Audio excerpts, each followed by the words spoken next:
The Morgan Report with David Morgan. David Morgan with you with the weekly perspective for the week ending 18 May 2018. Well, a lot to talk about like every week. First thing I'll mention off the bat is that gold dropped off significantly this week. On Wednesday, I believe, or Tuesday, it had hit a 5-month low, and then it was lower the next day to hit basically a 1-year low. And a lot of talk about the gold space. So I'm going to talk a bit more about gold and silver this week than I do in the normal updates. First headline up is from the Financial Post. Quote, "We're right at peak gold," end quote. "All major deposits have been discovered," declares Gold Corp chairman.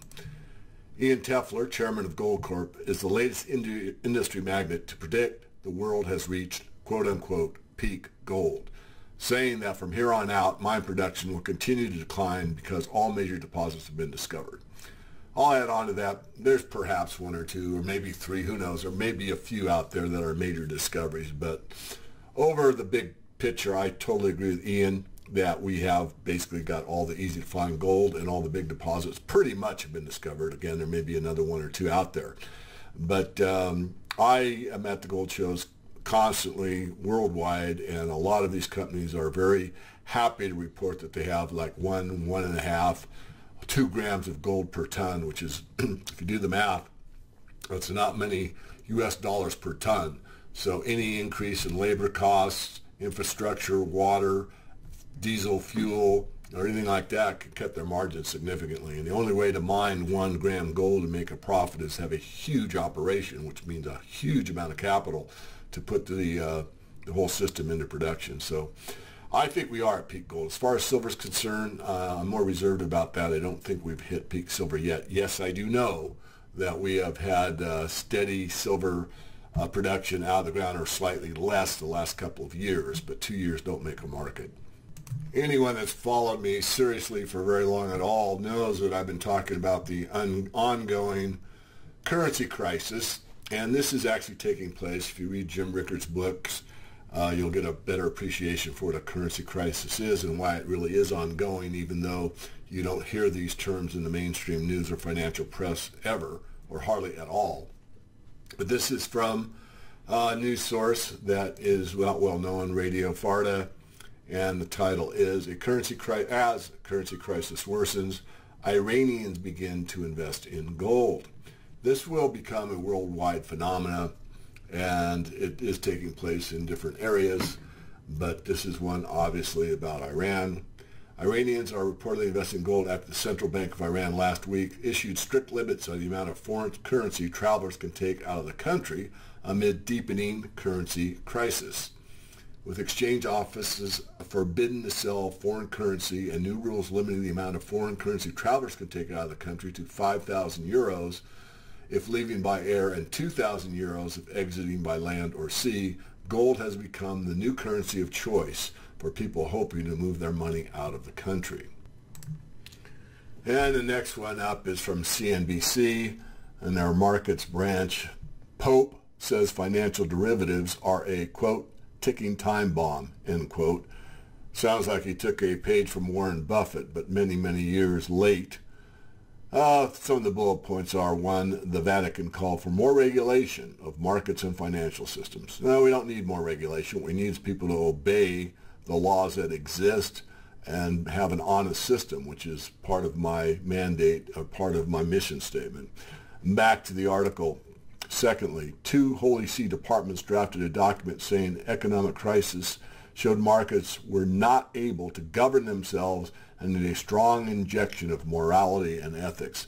Kind of back to point number 1, you can write all the laws you want, but you cannot mandate honesty. It's got to come from a high moral structure of the society at large, which we have decayed so rapidly these last couple of decades that no legislation is going to do it. And then it's whose legislation. It's usually slanted, it's usually favored, it's usually lobbied for, and on it goes.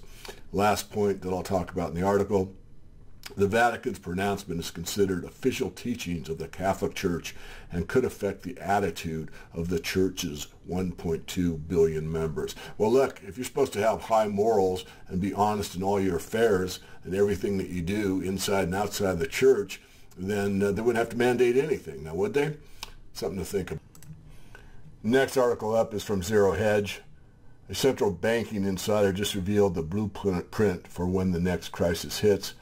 Talks about Mr. Cure and what he's been involved in with the Greek bailouts, Spain's bailouts, Portugal's bailout, second and third Romania bailouts, and the Cyprus bail-in. Bottom line of this article is that they'll focus on eliminating cash and going to all digital, and perhaps even cryptocurrency type of situation. It's all about control, people. It's not about efficiencies or anything else that you might hear them discuss. What it really comes down to is they want to know every single thing that you buy, every time you do it, where it is, what it costs, etc. So, again, it's about control. And the end of this article talks about, don't think that it's not going to happen in the United States. It will happen there as well. Next one up is, again, from Zero Hedge. Argentine peso collapses to new low despite massive intervention. Anyone that's looked at Argentina knows that they are one of the best or worst at having currency crisis very often. In fact, I've made mention in the past, and I'll do it again here, that if you really want to get a good documentary, look at The Empty ATM is the title, and it is from PBS, Public Broadcasting Service, and it is a documentary on the Argentine currency crisis in the year 2000. And this will give you a good idea of actually what takes place during a currency crisis, how people react, what they do to the banks, and basically how they survive. So that's something I would highly recommend if you have the time on a weekend, perhaps, to view that video or that documentary. Back to the article. The Argentine central bank spent over $1 billion buying pesos on Friday and another $1 billion to buy short-term bonds back to support the collapsing currency.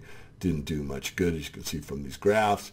And basically, once a currency goes south, there's really no bringing it back. And finally, I'll close out with a little bit about the silver market. It's actually been holding up well relative to gold. What does that mean? Yes, it was off like gold, but the ratio is actually about 78, and the high of the ratio has been around 82 or so. So it's not actually dropping as dramatically as gold percentage-wise. Certainly it has dropped. So both these metals look poised to move higher over the next few months. And the reason I say that with some conviction is that the underlying mining equities are actually showing some very good relative strength, especially the strongest of the strong, which are your top-tier, cash-rich, unhedged companies that we favor at the Morgan Report. And these companies are actually moving up, believe it or not. You can check that, verify it for yourself, while gold and silver have gotten pretty well dissed this week. Finishing off, the Silver Institute will sponsor a symposium at the Tech Connect World Innovation Conference in 2018. Silver Institute will sponsor this. It's a multi-sector gathering of technology leaders, researchers, innovators, technology prospectors, and investors. The Silver Materials and Innovation Symposium will be held for 2 days, May 14th and 15th, 2018. Well, it looks like I should stop there. It's already happened. So I guess what I'll say is I probably will get some information on this and will be updating it probably on the blog. So sorry, folks, a little late. I've been traveling a lot and I didn't notice the date before I started reading. I'll leave it there. Remember, there's nothing more powerful than the truth, and I will be back with you next week.